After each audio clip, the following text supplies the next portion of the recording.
So Camp Chaos is like eating a ghost pepper with the aftertaste of a papaya. So it's like when you bite, it's like, ah! And then the papaya aftertaste is like, ah. That sounds bomb. I'm envisioning that now. It sounds good as fuck. That's so descriptive.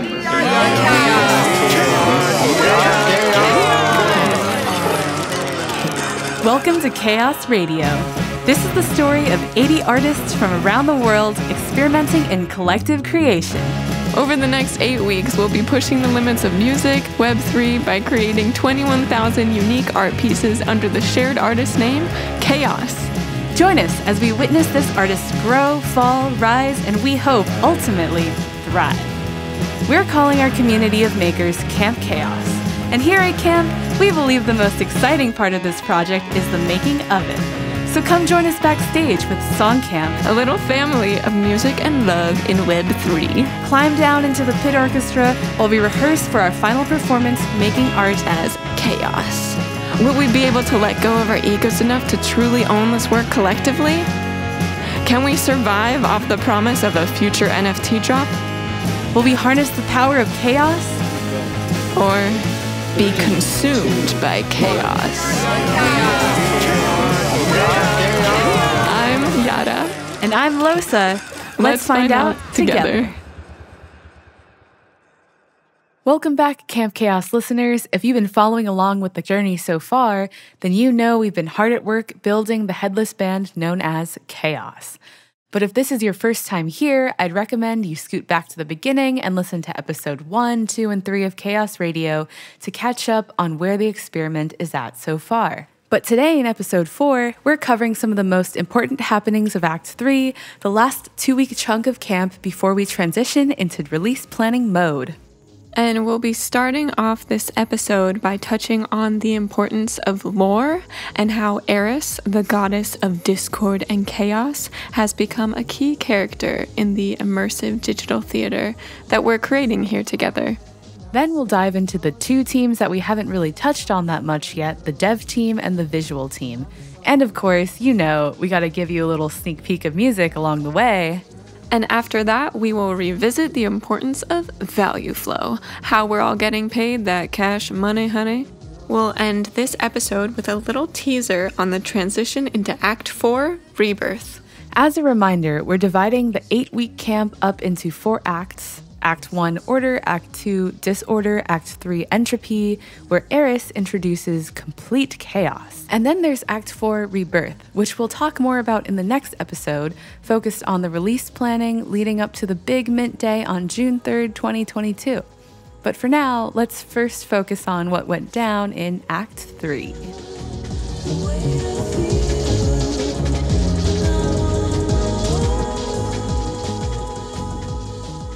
Remember in Act 2 when Eris showed up and shuffled the music teams in a chaotic manner? Well, guess what? Eris showed up again in a kickoff call for Act 3, Entropy.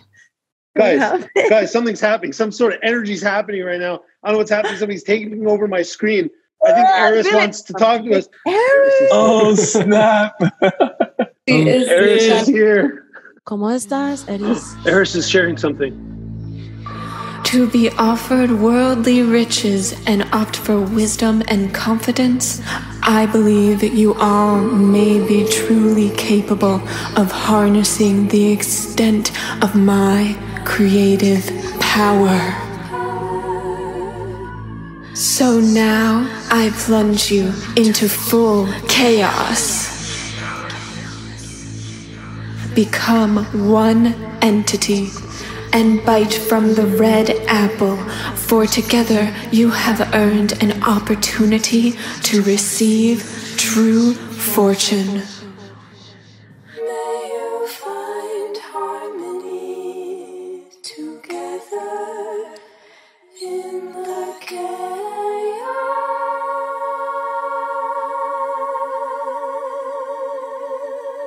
Damn, y'all. Welcome to Act 3. Can y'all lose it for Eris? Wow! Insane. Goosebumps. Yeah. Okay.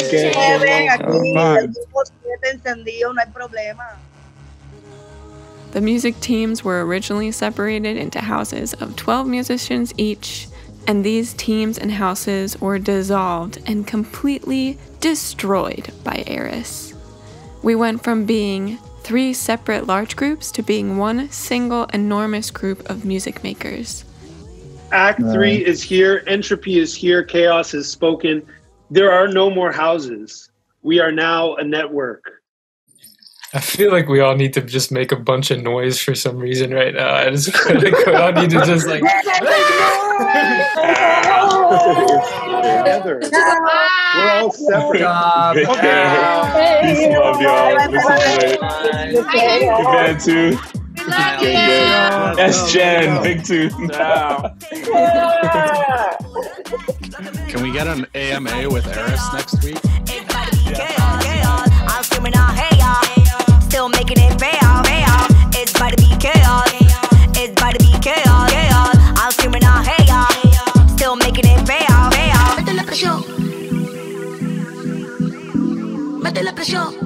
And the turning point came from making the Act 3 teams, right? That's Sarmad, also known as Gradient, who's on the operations team. That was like one big, for lack of a better word, HR push within camp. And now it's like, okay, we've done that. The sort of core mechanics are done. What do we need to now do to make this camp successful? So a lot of conversation now started shifting of, okay, how is the rest of the project doing? What are we going to do to bring this over to the finish line? That's right. The big lift of music making is almost at an end here, with Act 3 being the last 2 weeks of musicians making songs. And there's a whole nother side of camp. There's the visual team and the dev team too. Such extremely important groups that you're about to get to know better. Because the band Headless Chaos isn't doing just the usual NFT PFP profile picture thing. This isn't just a simple mint on OpenSea plus a landing page. No, there's a lot more to the design and experience of this project. A team of 9 visual artists and a team of 6 developers are hard at work cooking up something super special and saucy, which you'll learn more about next. Let's start with some walkthrough with the dev team. Our very own young Spielberg from Chaos Radio interviewed a couple of dev team members here, starting with Niche, also known as Losing My Ego, who's leading front end of web development. So my question is, is there some parallel between the bands and like the dev, like is the dev team a band? Is there a tambourine? Yeah. Is there a melody? Is there a singer? You know? Yeah. Dude, yes. I think backend is the drummer. They're the spine. Like that's for sure. I love that. Yeah, like that's a fact. What exactly is the front end and the back end of a website? So front end of the website, it's the way that the site looks. It's going to be what you're clicking on to interact with the site, your entire experience. And the back end is, well, how is this organized? How does the data flow between like the code to actually make these actions happen? You know, there's a lot more to it because for our site, right, we're connecting on chain. So the back end is also including connecting to the OX splits contract, connecting to the actual chaos contract. When we do liquid splits, that's going to be a whole thing as well. So Solidity and things like that come into play. For anyone who's not familiar, Solidity is a programming language for smart contracts. I mean, front end is the singer. Yeah, that's true. I'd rather be like a bassist, like chilling. Like you can see me, but like I don't really want to like talk to you too much. I kind of like feel like I view Isaac as like a conductor. Isaac Pacta, who we'll hear from a little bit later. Everything is kind of built around him setting up the contracts and everything the way that, you know, that he has. Like he's the architect. Yeah, he's conductor.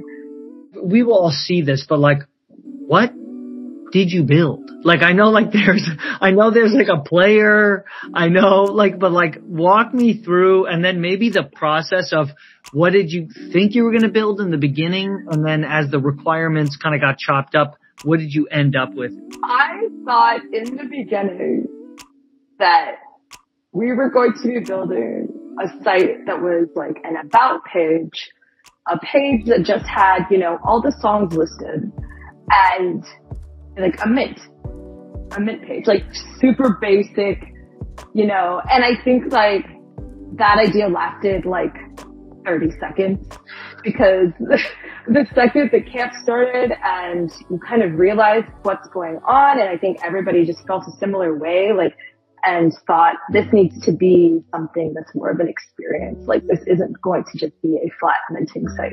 Let's go. Let's fucking go. Let's do this. And you guys want a music player? Okay, we're going to make this work. We're going to figure it out. You want some crazy unpacking animation slide up thing that I'm not trying to give away too much. Like, you guys want that? Okay, cool. We're doing that. Like, you want, oh my God, the liquid splits page, which nobody's going to see on launch. You're only going to be able to see it afterwards, which I'm really excited about. But actually, I'm realizing now, like, there's something crazy happening in almost like every page of this site, which was not the original plan. So it's just like, yeah. The evolution of the scope of this project is a pretty common theme throughout the different teams in camp. And I mean, with an exciting project like this that is at the edges and just biting at the edges, people get ideas and then we act on these ideas to make it even bigger and beautiful. And that's part of it, right? This is a songwriting/Web3 hackathon. So what is that second half? What is a Web3 hackathon? Let's hear from that conductor that Nish mentioned, leading the smart contracts and the development team. Here's Isaac. Generally, it's a lot of developers coming together to try to build something new and cool using some new tools in a short period of time. Let's get back to Young and Isaac and explain a little bit more about what's being built here. So maybe kind of walk us through in a little more detail exactly what you've been putting together and how that is going to interact with all the music that was made. Sure. My main responsibility was writing all the smart contracts for the NFTs and the NFT sale and like the pack opening dynamic. The thing that people are minting first are 5,000 packs, and each pack can be opened to reveal 4 random songs. Each song is going to have unique album artwork. So you'll have 4 of those songs in your pack when you open it, and all 20,000 songs are going to have unique artwork. That's 20,000 total because there are 5,000 packs of 4 songs each, and 5,000 times 4 equals 20,000 unique music NFTs. So the thing that I was working on primarily, the hardest part was the kind of random number generation distribution of when you open a pack, you actually get 4 random songs. Part of the chaos is that you don't know which 4 songs you will get until you hit open and mint the packs. And that includes the chaos team. We actually don't even know which songs you're going to hold, which is pretty awesome. There's other components around like layering all the images together. So building like the DNA of the album artwork and distributing that according to the rarities, and then layering all those images together using scripts. But really the key innovation here, I think, is when we're talking about that pack opening dynamic. It's super exciting to see, and it's super innovative how, not just from an NFT creation standpoint, but from a user experience too. It's hard to actually explain without seeing it, but basically there's going to be this entire experience built around the opening and the collecting of these packs on the Chaos website itself. And it's going to include a music player that Nish mentioned before, and then some really awesome things regarding being able to see your own collection that you own. Essentially a Chaos inventory, so you are going to be able to keep track of all your Pokemon card Chaos packs, and as you unwrap them, we're going to give you a library and kind of organize this for you. And, you know, you're going to be able to see what you're missing because I think everybody needs to have full sets. That's the idea. I think, you know, the focus was to build an experience rather than just a minting site. Like, I don't think we really ever, and that's just reflective of just the whole camp in general, where I don't think there's anything traditional happening here, and so the user experience couldn't be traditional either. But of course the user experience doesn't really mean a whole lot unless you have some really amazing visuals to go along with it. So on our next segment, we're going to be jumping into the amazing design team, the visual elements that are driving this user experience and accompanying the music created here at camp.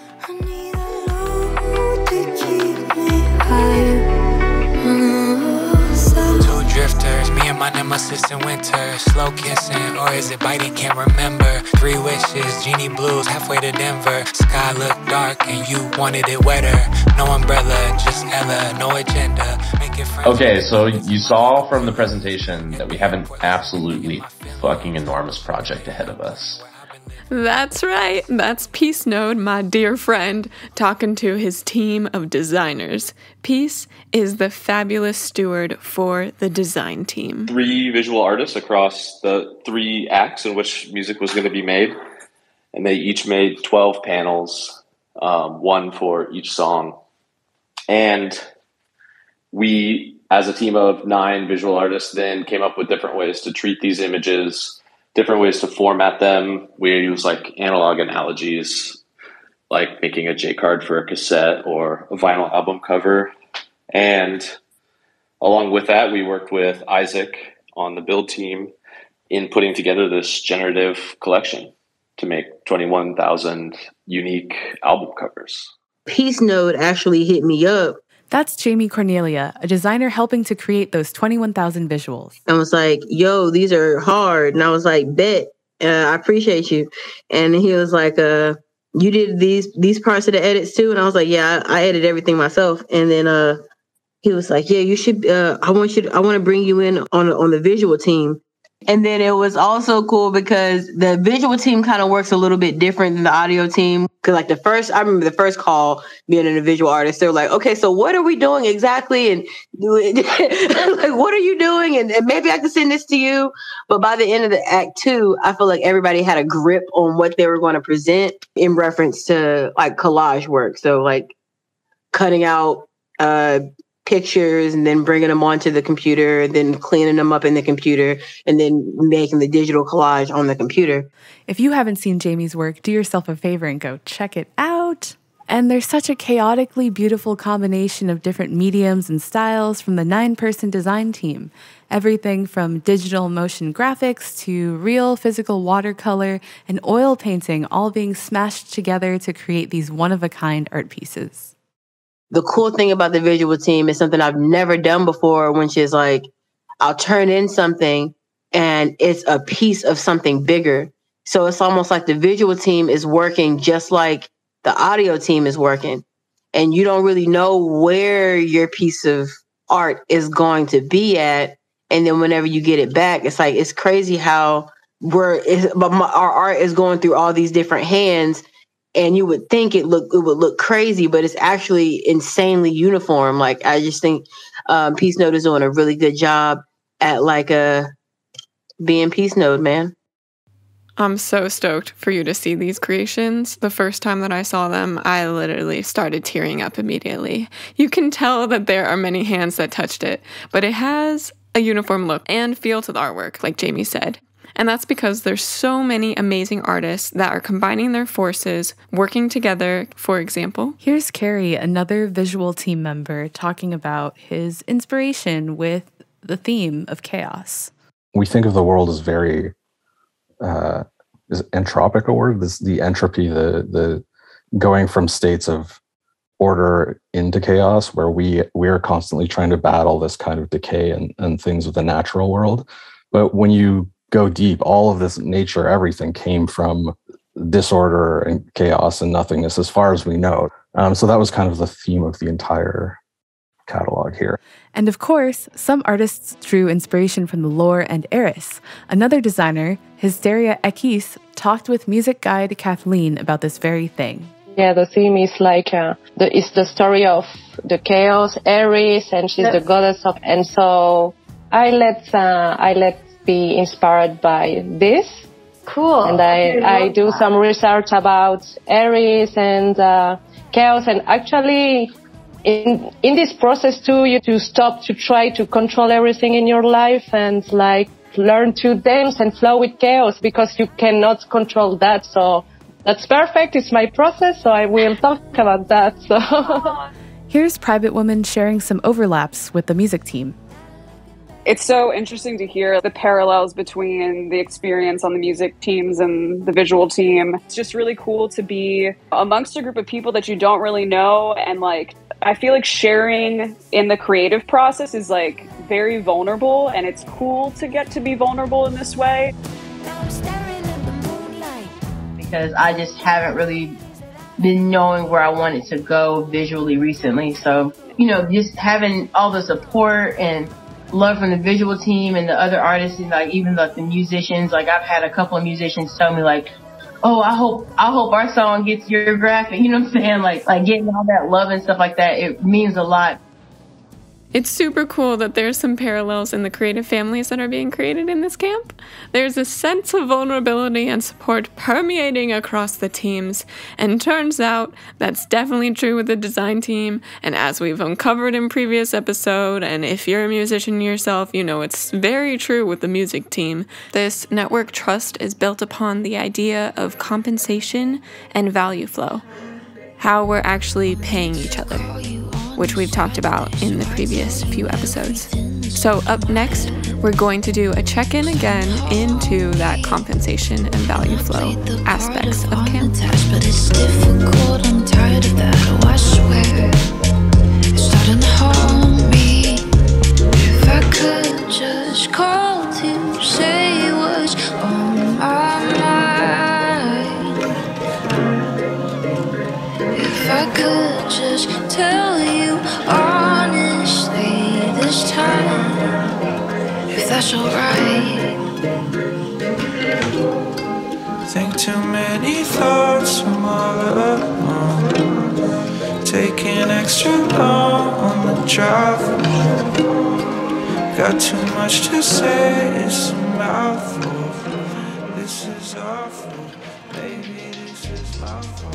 To give you a little peek into our value flow and be transparent with you, here's Gradient, Ops Galore, and Build Steward explaining the spreadsheet showing overall value allocation after Act 2 on our weekly camp-wide call. And so for those of you that haven't had a chance to take a look, we have a sheet called Total Chaos Distribution. And it has all the allocations so far from, Act 1, Act 2, and then at the bottom here, all of it aggregated into one area. You can go through and review this at your own time. So you can see sort of like how tokens are being distributed across camp in here, as well as what the average tokens are by a role. So as a reminder, these chaos tokens will represent real money once the NFT sale happens. And we're transparently sharing how each person in camp will be compensated. So if they don't feel like their efforts and energy that they have been putting in camp is fairly valued, then they can speak up about it. All this is doing is just helping you contextualize like where you're sort of at as compared to the rest of the camp. But you can go and look at the details individually on your own time. So if you haven't seen this, I'll drop this in the chat for you to take a look at. It's tough because a lot of the times the people that are behind the scenes making this whole experience happen, this enjoyable time, are not completely visible. A lot of the work they do can be updating spreadsheets, doing one-on-one check-ins with a small group of people, writing scripts, editing videos only visible to campers. And since the compensation model is based upon the work that we all see each other do, this visibility issue can cause some problems. And luckily, we have a super smart, amazing, muy bueno econ team that thought about this ahead of time, and they created this little thing called holdback. It is essentially 10% of the total token supply is held back to level out any obvious errors that happen with this visibility problem. And during these last two acts, we start to get really into the nitty-gritty with how to actually execute the holdback. So here's Russ, who's leading that charge, talking about this with the holdback. So what it's sounding to me right now is like the same step one, we do the interviews, mark off people who have said, hey, I'm undervalued. Step two, after we have that list of people, we in a group say like, is there anyone that maybe we think is undervalued, but maybe they were too humble? Maybe they get included in that list as well. And then in a group session like this on Zoom, we sit with the spreadsheet, go down it line by line. And yeah, it's centralized. We're making these decisions as a group, but it's like, maybe that's the best we can do. Yeah, at the end of the day, that's all we can do. Some decisions are made very decentralized and some are slightly more centralized. But together, we're just trying to make a better way, y'all. And in order to do that, all of this, the holdback and all of the compensation really is dependent on the primary sale, which is dependent on the release of these 21,000 NFTs. That's really what this next transition is all about, moving from Act 3 Entropy into Act 4 Rebirth, where we give birth to this new headless band Chaos into the world. The music making is coming to an end, and a lot of the visual design work is starting to wrap up, and the dev team is finishing up their things. We are now transitioning into a new mode of creation as a network, release mode, and there's a lot of work involved in doing that. Stick around to hear more about Act 4 Rebirth.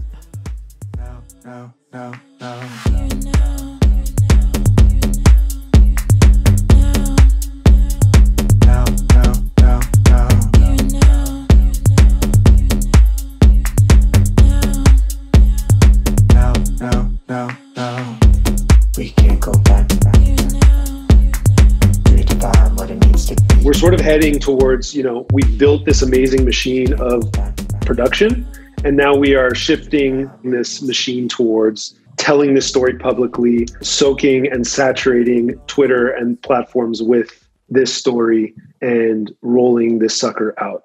You know who that is, Matthew Chame, our portal opener. So on Tuesday, after everyone submits their songs, we'll have 45 people who are out of a job in the Chaos Network. Right? Their containers are falling off. So the music and visual teams had specific jobs for the first 3 acts, and now their individual jobs are basically done. They made beautiful art. They made beautiful music. Still, there's a lot of other work to do. It's really important that we figure out how to create easy ways for members of the song team to latch on to this new orientation of Chaos, just so that as few people fall through the cracks as possible. It's honestly a pretty big challenge, and one that we are doing our best with, okay? Here's Fran talking about this as well. I don't know that there's a solve for keeping people fully engaged. Maybe there is, but knowing that the musicians, we can't plug every single person into another part of camp without it being kind of a lot of extra work for some people.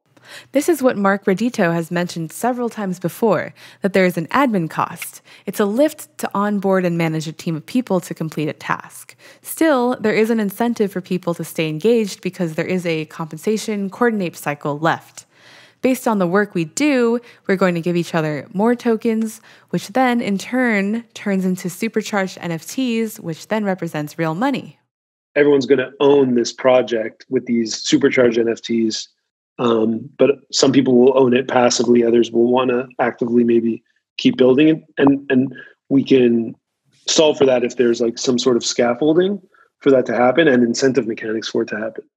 Depending on each person, these incentives are going to change a little bit when the release gets closer and closer. Really depends how each person engages. And then after release day, when packs are minted and then the money comes in, that feeling and that engagement is likely to change. Just the stakes get raised. I'll use a very similar example. I think in Electra, and I won't speak for everyone from Electra here, but we had this excitement about the project and getting to work on it. And then the auction happened and we saw a number to our project, and that made things real. I think that's kind of how I'm feeling this week as well, where it's oh, people are paying attention. This is not just going out in the ether. And there's some pretty, not that it should matter, but there's some pretty big people in Web3 now starting to pay attention. And that makes the stakes a little bit higher. With the release date coming up in the midst of the Web3 world entering a bear market, there is a lot of added pressure on what is the best move forward, while ensuring we have the tech we're building in check, the music in check, art in place, campers feeling good and valued, and a date that we feel solid with on all these levels and beyond. And on top of that, for the past few weeks, We've been going ham, if you couldn't tell, on podcasts, interviews, Twitter spaces, etc., i.e. getting the word out about chaos when we are still creating this thing. And we are still building. There are some pretty important items left on the list before we're ready for June 3rd. What should the price be for each pack of music NFTs? After we launch in Web 3, should we release the music in traditional Web 2 channels like Spotify? And if we do that, how will we manage the intellectual property co-owned by 80 different creators? We'll answer these questions and more in our next episode. In the meantime, give us a follow on Twitter at headless_chaos for some real-time updates.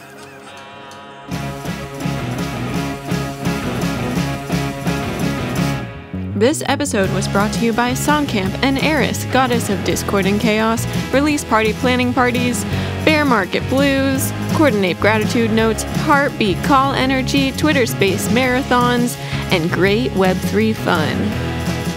This episode was executive produced and edited by Levi Downey, co-produced, co-edited, and narrated by Yada Blooms and LosA, production and story help from Julie Kwak, Francis Miller, Young Spielberg, Will Juergens, Rosalie, and Jackintheway.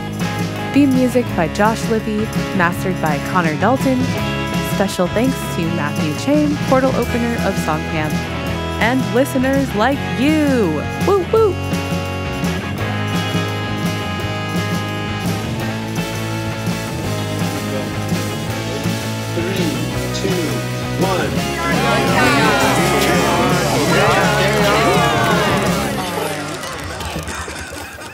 Hey, thanks for listening to the end again. Stick around for the end of next episode's credits too. We might just be sharing a little alpha about the June 3rd release.